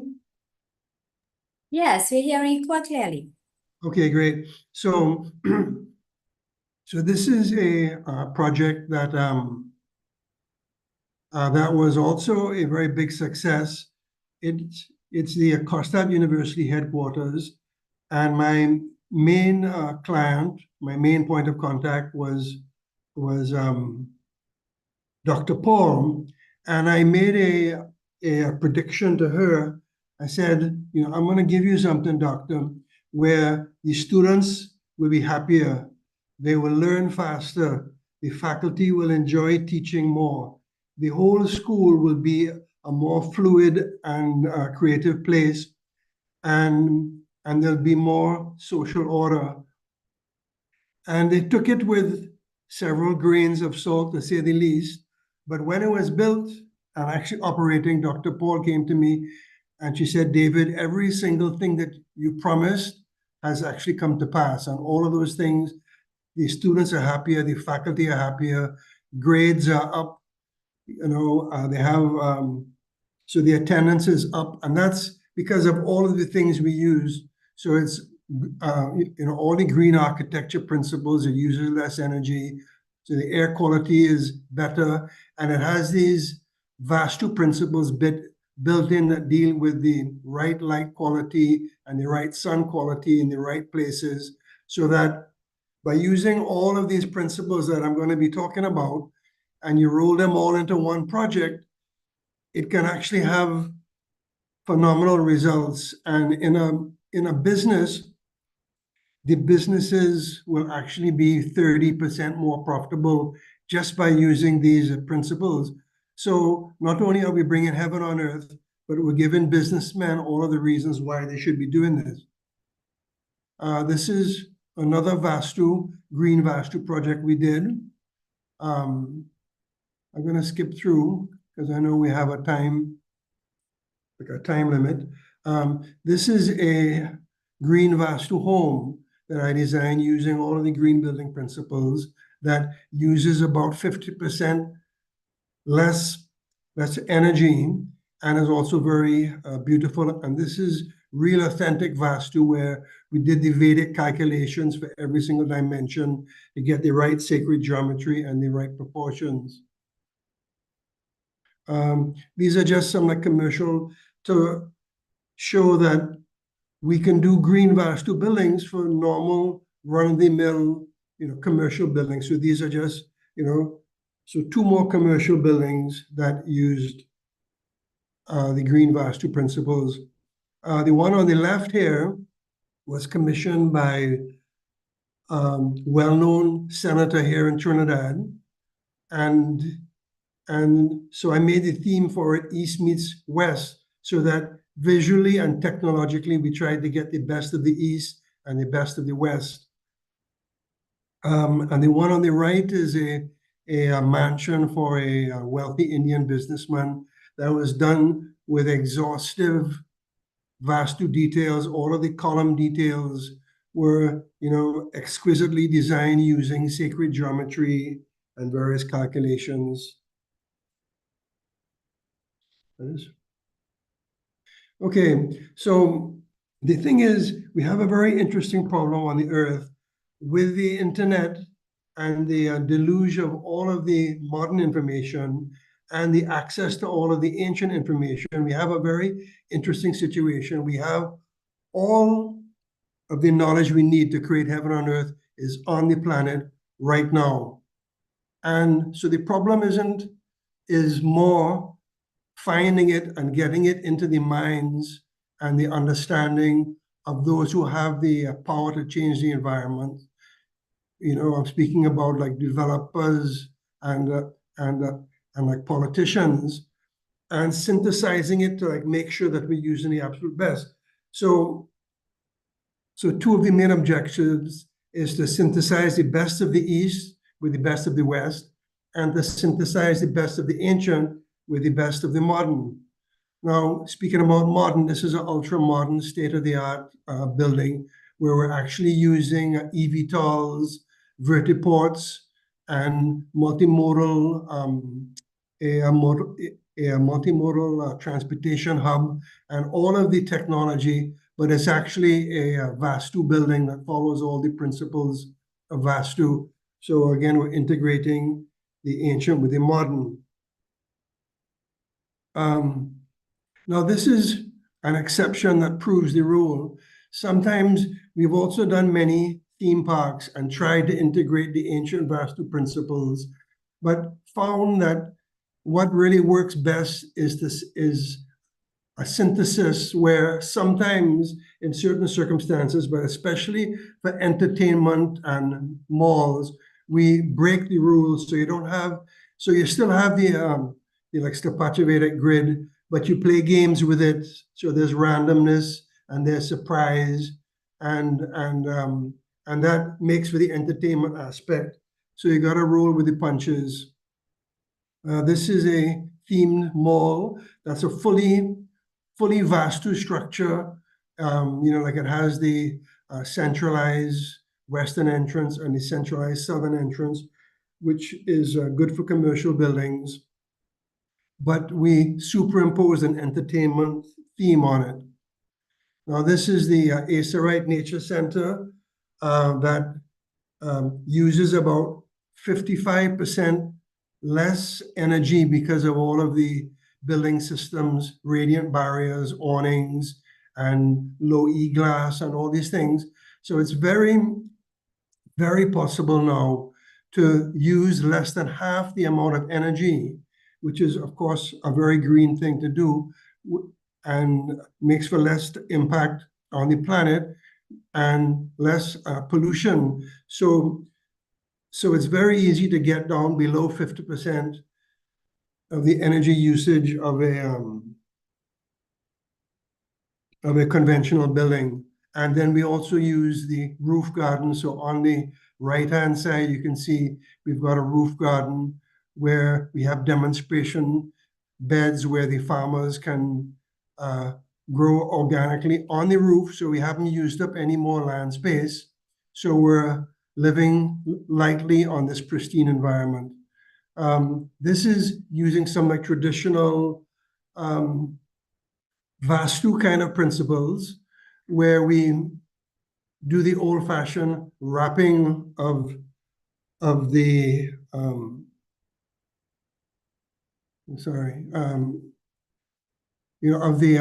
the balconies. And so what that does is it stops the direct solar gain into the windows, and at the same time bounces the sunlight into the interior, so you get more natural light, but it's the right kind of natural light. And this is showing some site planning. This is a master plan we did for like Port of Spain East, and you can see each of the blocks has a green square on the inside. And so So those are some of like the Vastu planning principles that can be used in modern urban planning. Now, this is a little plea for the politicians and the developers, out there. Like, I know I have a nice big audience of light workers that really understand the importance of bringing heaven on earth into the built environment. It's absolutely key. It's our third skin. And both of these buildings, I work directly with the Prime Minister on the left, with Baucus, the president of like Suriname. I had 3 personal meetings with him with this building here on the left. And on the right, I work with the Prime Minister of St. Lucia and design these fantastic buildings. And then for like political reasons, they never got built. And it's really because the politicians and the developers don't really understand the importance of these kinds of buildings. Vastu gives an ideal location for every function based on the quality of sunlight, ventilation, and the energies of the earth. One fast example there is that a kitchen should always be in the southeast, because that's where in the morning you've got like the perfect sunlight. And so the man or woman of the house goes there first thing in the morning and prepares the food and the tea for the rest of the family. And they're in just the right frame of mind and feeling happy, and they've been woken up in just the right sequence. And they bring those gifts to the rest of the family, and they wake up happy, and the whole family wakes up happy because of the simple act of the kitchen being in the southeast. These are some projects. This one on the left is in St. Kitts, and the one on the right, we are actually looking for investors right now. That's a small wellness resort, and we have like another one just down the coast that we plan on doing soon as well.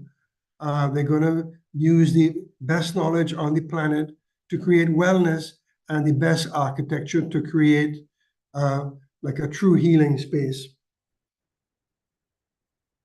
This is a project behind Movie Town using Vastu. And this was a spiritual, mystical retreat that we used. And the columns were all designed using the sacred geometry of Vastu. And they were actually going to be carved in India and shipped here out of black marble. Now here's just a few little site planning tips for creating ideal developments in cities. Vastu site planning principles. On the left is a kind of typical Vastu layout where they like to face the buildings east and to be orderly and to be on the grid, the energy grid of the earth, which is for true north and not grid north and not Cartesian north and not the Hartmann grid. It's a very particular thing. That's the north that the earth actually spins around. And on the right, this is a portion of London. And generally speaking, Vastu considers that these chaotic site layouts have very bad effects. Well, this just shows that when you have a building or a site that's a very orderly and very coherent site, the negative outside influences cannot penetrate. And that's true all the way up to large developments and even city levels. Now, this is a master plan for Port of Spain East again. And you can see, we're designing on the energy grid, north, south, east, west cardinal points with green courtyards in the middle. And this is a little view of one of the green courtyards. This is a Vastu town plan that actually got built here in Trinidad.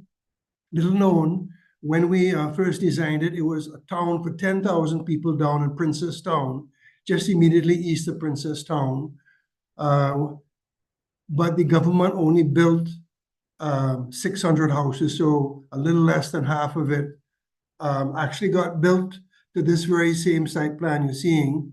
That is a Vastu site plan. And this is a Suriname project on 2,000 acres, right at the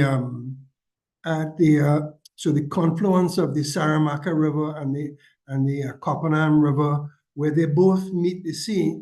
There's a spectacular site there. And to anybody in Suriname that wants to help, this project is temporarily stalled. Well, it's in a little bit of a holding pattern right now, but it's 2,000 acres and will eventually be a town for 10,000. And it's, and actually I designed it with all of the Vastu principles. And many people say that Vastu is the Indian version of Feng Shui, but actually Feng Shui is a Chinese version of Vastu. It's an interesting history, but it really started off.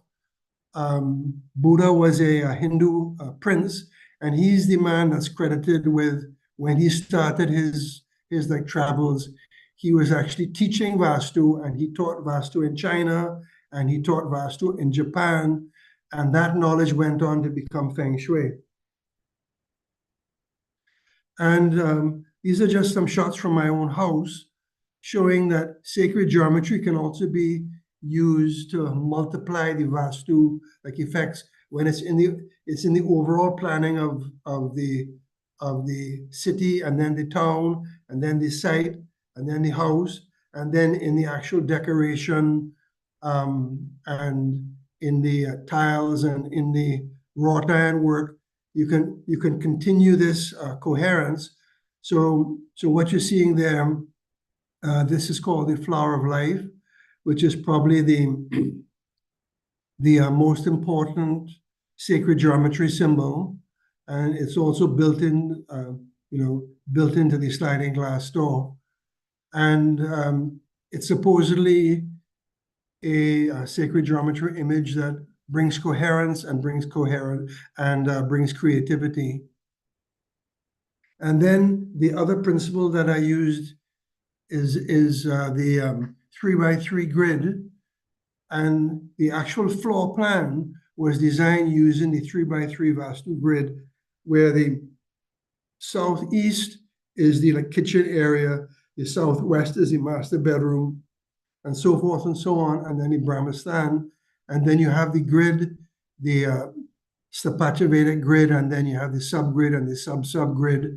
So the floor pattern is a work of art based on the Vastu principles. And then with all of the fretwork decoration, we use the Vastu principles and the sacred geometry in more and more detail, drilling down and also going out to the to the outer extremities of the site, so that there's a certain coherence. Well, so here you can see we have the flower of life, and this here is the 3x3 Vastu grid. And this is a little close-up of this custom fretwork, and that's the flower of life, and this is the 3x3 Vastu grid. So by using the Vastu principles and the sacred geometry principles, we can bring a lot of beauty and a lot of coherence to these buildings. And what the summary statement is that by using Vastu with the best modern green design and development knowledge on the planet, we can create buildings and cities that are a quantum leap superior. So I just want to try to summarize that last point in a slightly different way, that we have all the knowledge we need on the planet, and I just need the help of you folks to find the right developers and the right people that want to bring this knowledge onto the planet in the built environment at any scale, whether it's a house or a development or a major development or city planning, whatever it is. We can do buildings where the people are happier, more abundant. There might even be, there's actually studies showing that they can be 30% more productive at their jobs because of the built environment. And they can be, and therefore companies can be 30 to 40% more profitable. They can be more abundant. The people living in these structures will be more creative, happier, superfluid communications, relationships, they're all better because of being greener and because of being designed in harmony with all the laws of nature. And that's a part of being Vastu.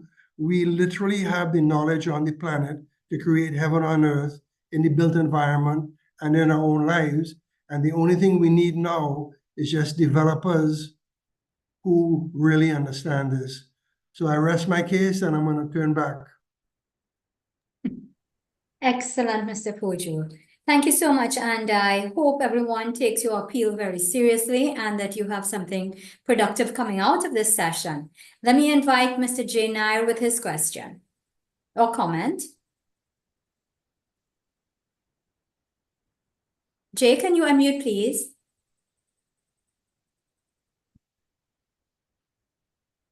Okay, I've got the 3 questions written out already. Wow. But number 1, it needs a complete education program starting from the high schools to the universities and the colleges, Yes. and then the politicians that are coming out in the future. This is my comment. Right. That's when they will learn what's happening and what's Vastu and whatever. The second thing is, today the commercial world is depending on robots.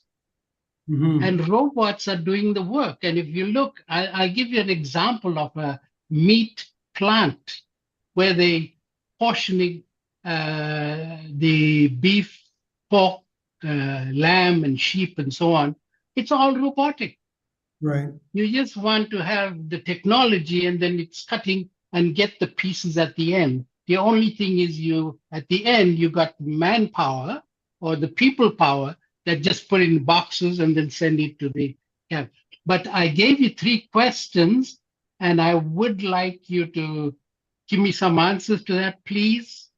Okay, sure. I'll try. Those are big questions.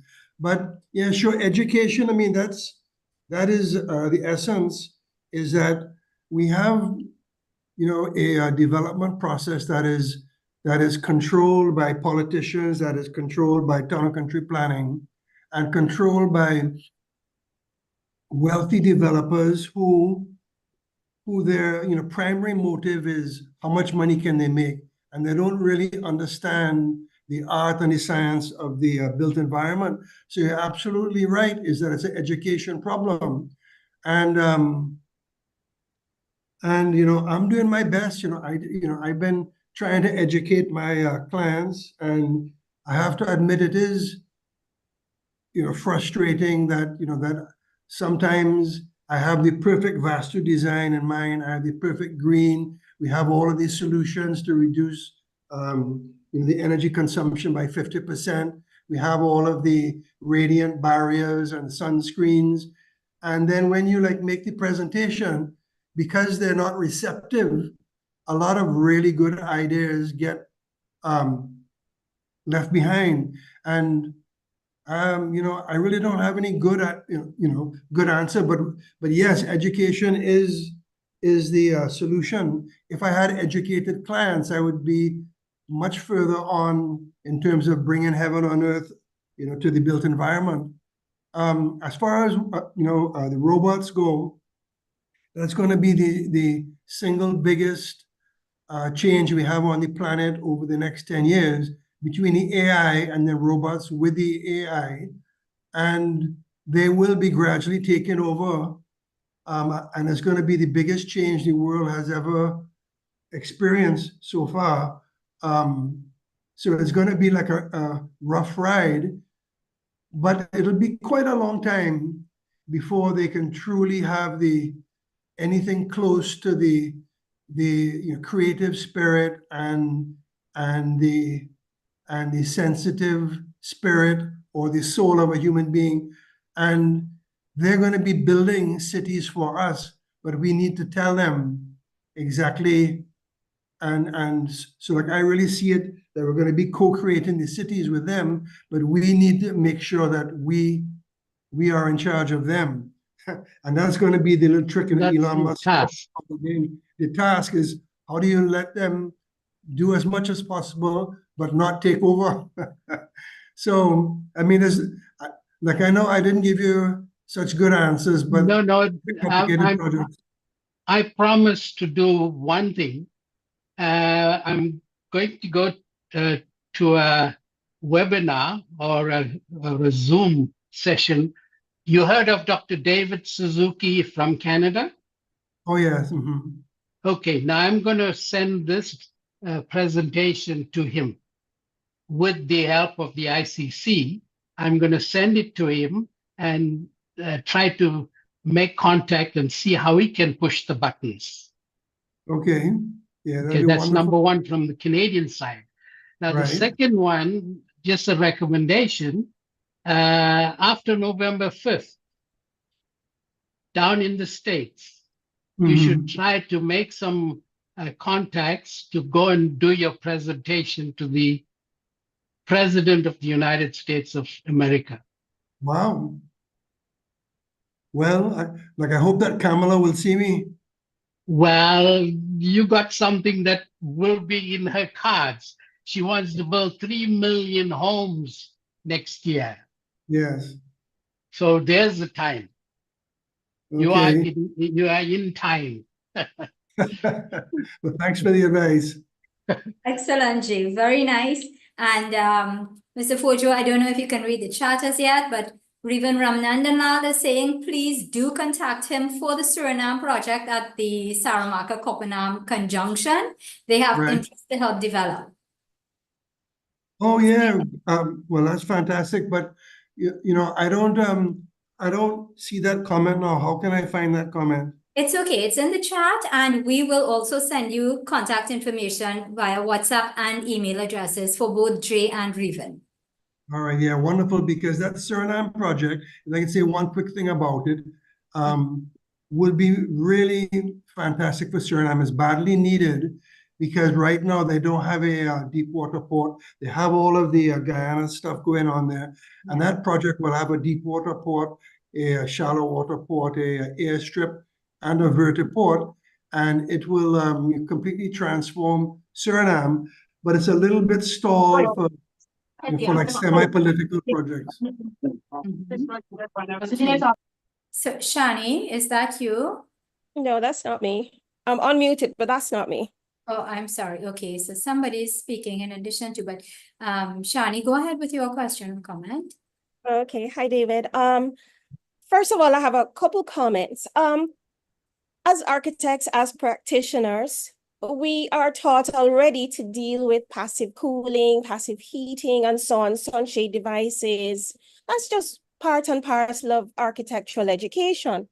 So in your pitch with Vastu, I think you would have to come now with something additional to say, what is it that makes Vastu extra special, you know, in terms of the buildings that you're constructing?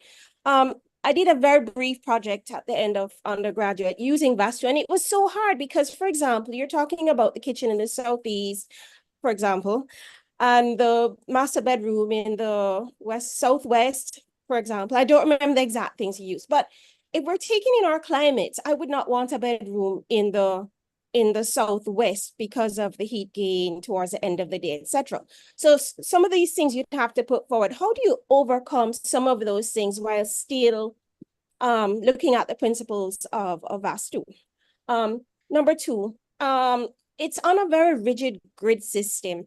And I'm taking a city like San Francisco, where literally the grid was just put down on those hills. And so you have some crazy slopes to their streets.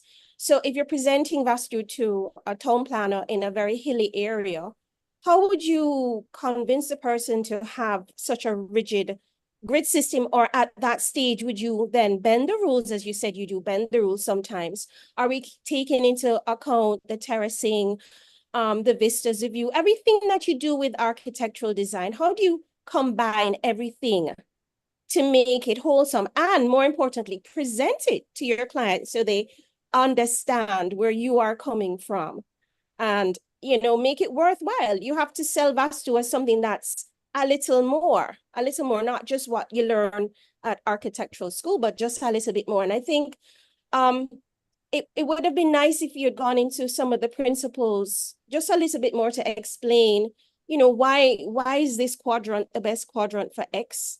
Or why, you know, is this opening the best, you know, concept for, you know what I'm saying? Because I Yeah, don't sure. think a full grasp. I know it's a massive set of principles, but it would have been good if we had had just a few, maybe in one project, to really understand the foundation or the base of Vastu.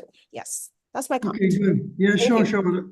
Well, thank you very much. I think that that yes, one of the things that we as architects are especially strong at is, you know, taking a very complex system like an average big development where there's literally thousands of like variables from structural, geotechnical, town and country planning, political, social, you know, art, and there's so many different variables, and somehow weaving our magic to find the highest and best solution that doesn't solve everything perfectly, because that would be impossible, but what is the best, you know, overall solution?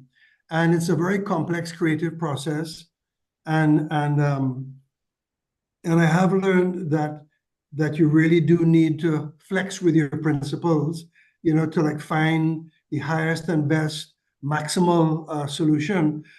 And then to answer your question about like the principles, they do need to be queried and to be tested against the modern systems.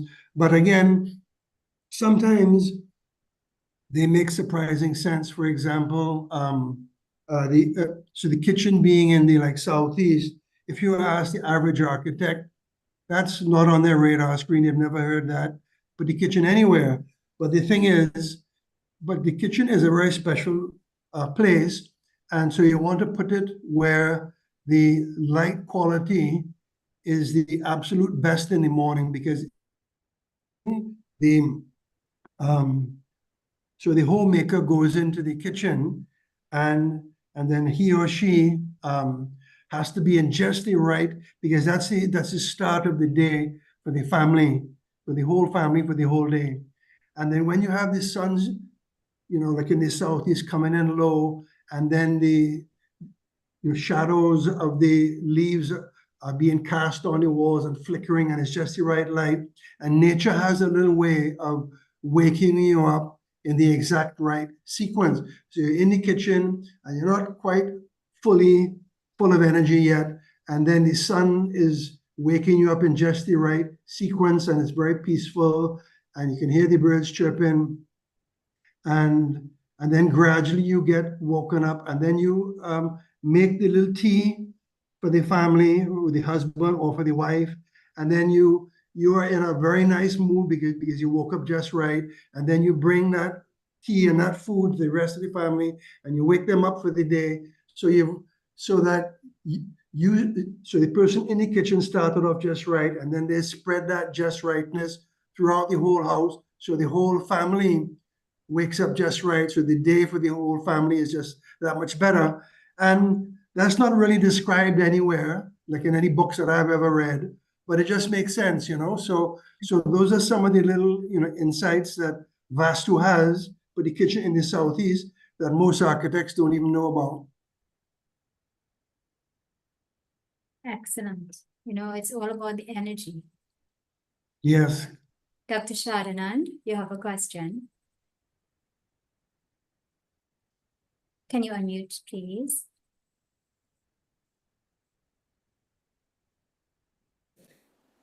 Okay, Dr. David, marvelous.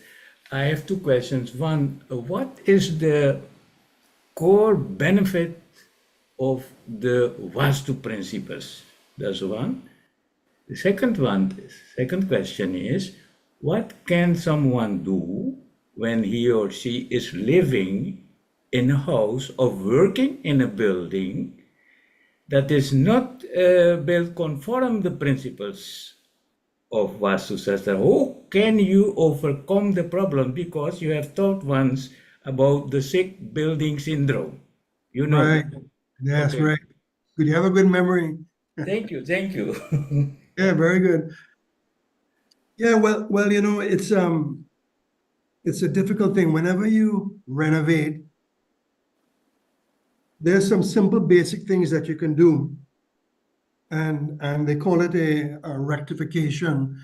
And you can really rectify an existing house. It takes a certain amount of skill.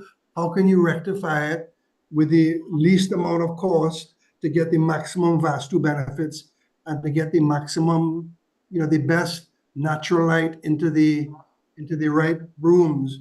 So for example, sometimes it's just like a rearrangement. The best room for studying is the central northern quadrant. And that makes perfect sense because, the northern light is the most stable light. And that's why artists in studios, they always make sure they've got a northern skylight because it's a uniform light that doesn't have any glare for the whole day. So that's the perfect room to have as a study or an office or for students to do their homework. And sometimes people just don't know that. So maybe they're studying in the west, and in the morning it's very dark and they feel depressed and they don't have any energy. And then maybe in the evenings there's too much light and there's glare and they get a headache and they can't see their screen and they can't see their book.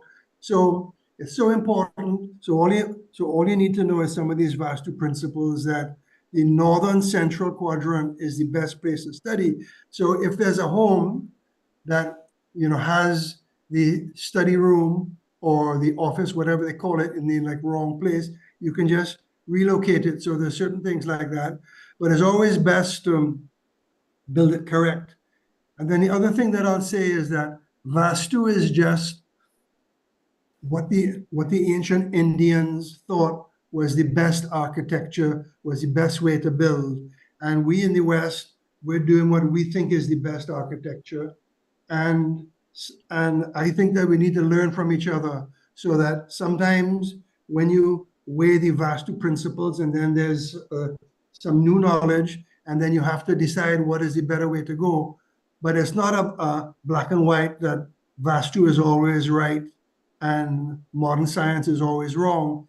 I always like to look at both of them, and hopefully they're telling me the same thing. But in case they're not, then it's to use your judgment to find the right solution.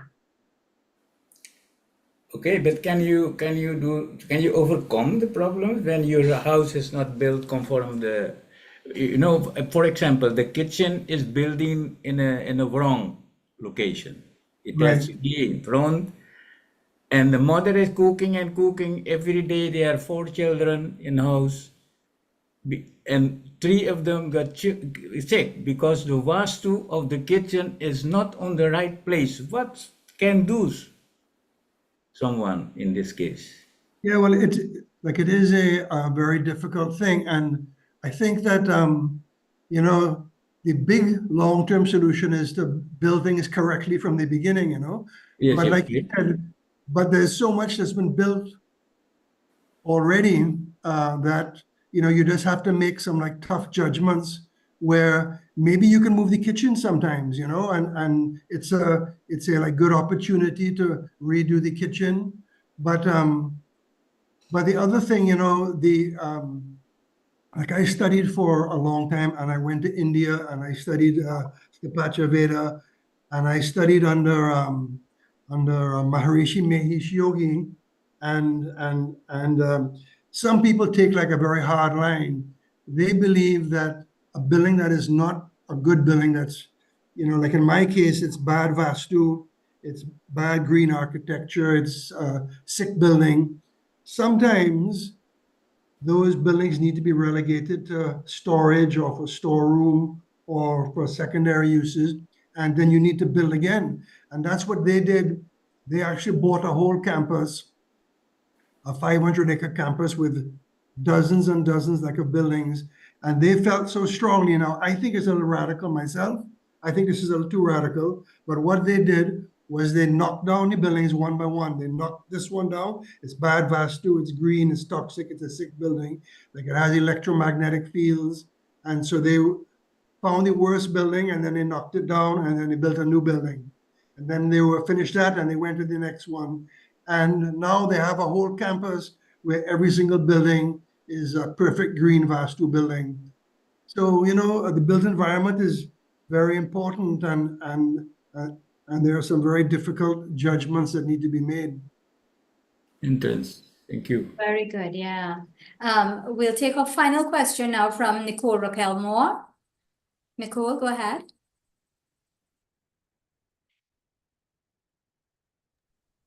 Nicole? I think you're unmuted, but we're not hearing you.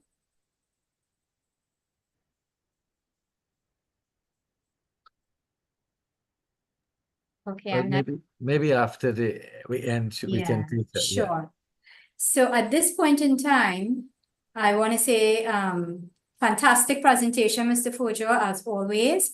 And Dr. Mahabir has already sent you the contact information for Jainair and Revan Ramnandanal. I think Nicole would also want to get in touch with you. I'm seeing here that she says she wants to build a Tikai house in Tobago or Trinidad and shall be incorporating some Vastu principles.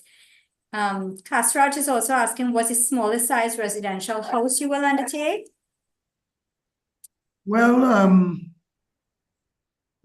so for any interesting project, especially for a Vastu house, I don't really have any minimum. I have to say we are busy and we usually do bigger projects, but for an interesting house that, so the client is open to green architecture and to Vastu, I will accept that and I'll enjoy doing it.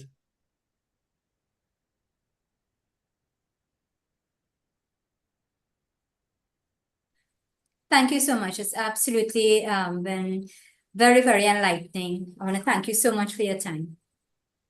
Thank you. And ladies and gentlemen, we've gone over our time by about 20 minutes, but I think you will agree with me. Today's session was fantastic, and we look forward to having similar sessions in the future. I want to say thank you very much to all our speakers today.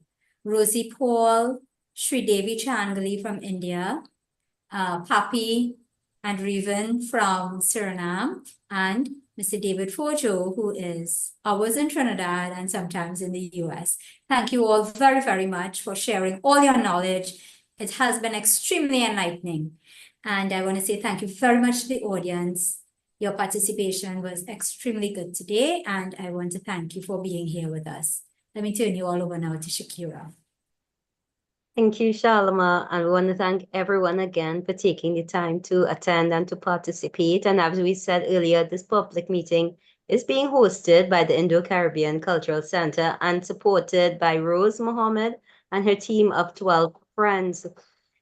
So our topic next Sunday will be, is coalition the solution to good governance in the Indian diaspora?